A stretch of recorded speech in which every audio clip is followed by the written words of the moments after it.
and we was never asking for handout then. Alrighty, we are back. We are about to go to the gym. Go figure. But we got another verse to talk about this week, and I'm actually staying consistent. I didn't want to grab the camera today. I got in my car to go to the gym, and I was like, I left my camera in my room, but I turned back, got my camera, and we're here, baby. We're here. And we actually have a banger verse to talk about. It's one that I always bring up. I always bring up when someone asks me about Christianity, or when I hear people talking about how all religions lead to God. And this is just something that refutes everything. And I always loved it, but it comes from John, which is one of my favorite gospels. And I'm going to read some context of it, and we'll dive into it step by step, So it's John. I have to bring out the phone because I don't remember everything, that comes before it. But it's John 14, and we're going to read verses 4 through 7.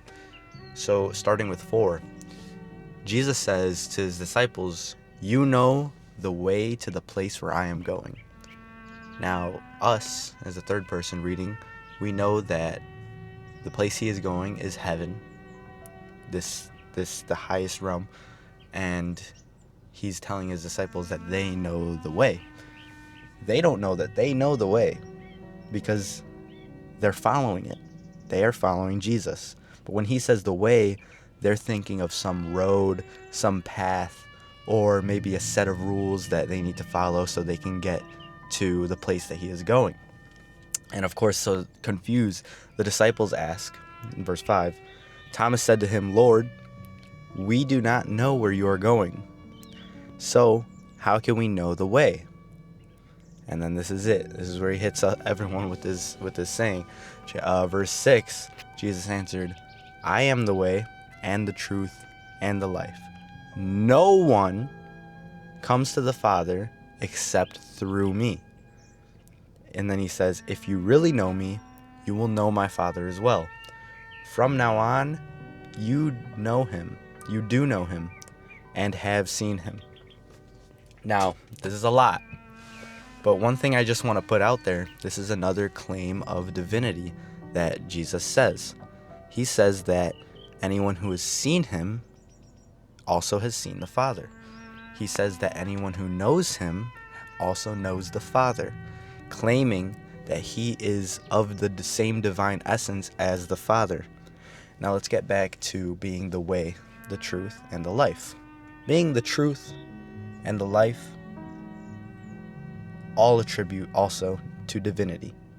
No one else can be called the truth. No one else can be called the life but God himself. So I like that. And then he says that he is the way. And then he says that no one comes to the Father except through him. So like I said earlier, when people want to say all religions lead to God, when people want to say that, I like bringing this verse up because this is what my religion says. And it's not even just religion. This is what my God says, this is what God says. When we take a look at I don't know how to say it, but relevance, cultural relevance, and how well these books are put together, when we look at contradictions and the amazing miracles of text, how so many verses lead up to Jesus' death, how he fulfills so many prophecies that are thousands of years old. He will be pierced for our transgressions. Even in Genesis, it says that the seed of a woman will crush Satan's head. Now all this is beautiful. And then I want to take a look at the historical context of Jesus. One I want to say is he definitely was alive and he definitely existed per historical context, and we don't even have to look at the Bible for that, which is amazing. External scholars prove that he existed, just like any historical figure. But then we have to look at his miracles and what he did, how many people died and witnessed his resurrection. So what we can say, what I can say, is that this is a credible person to accept revelation from. And he says, I am the way, the truth, the life. No one comes to the Father except through me. So when I look at that, I look at that Jesus is telling us that there is no other way. He is the way. Following him is the way. And it's beautiful. In my last video, Jesus calls us friend. We get serious verses, and then we get comforting verses like that. And it really shows you how beautiful God is. It really shows you how beautiful God is. He is the way. He is the truth. He is the life. And it brings comfort because it eliminates all other confusion. Do your research, do your studies, and follow Jesus.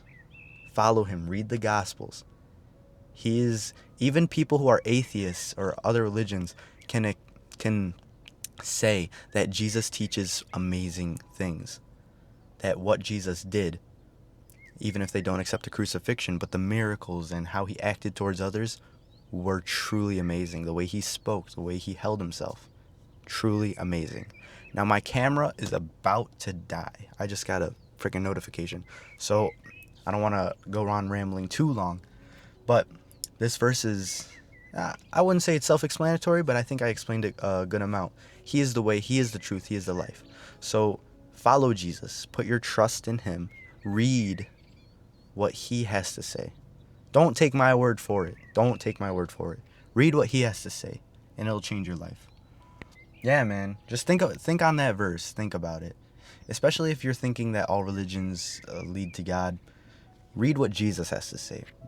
Read what the actual historical figure who died and resurrected has to say. Again, don't take my word for it. Take his word for it. But yeah, it's a beautiful day. I hope everyone is doing amazing. I'm starting to post a lot more. I got shorts going. I'll link my Instagram in the bio as well. You can go and follow that. And yeah, hopefully we take off someday. Hopefully we can spread the word. And God bless. That's all I got to say. Take care.